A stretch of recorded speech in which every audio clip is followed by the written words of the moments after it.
Ensonga nkulu Baganda Boys bakoze omulimu mulungi nnyo era ndowooza bagenda kusabuukulula ekitiibwa ekyo mu Ssekukkulu.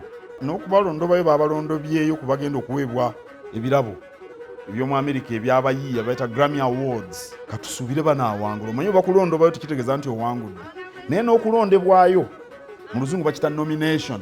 Okulondobwayo ne bakulondobayo nabwo buwanguzi bukulu. Ndowooza ne Eddie Kenzo bamulondobyeyo mu bayimbi abasinze okugenda ku maapu y'ensi yonna nga bavudde mu Africa. Yayimba oluyimba ndowooza bayita Give Me Love. Ndowooza bwe baluyita. Mwenyumirizaamu nnyo omulenzi oyo Eddie Kenzo. Si lwakuba ava Buddu naye lwakuba muyiiya mugezi. Hano nabagambye nti mu Ssamasonga ey'okuna ey'okukola obutaweera mwe muli n'okutumbula ebitone.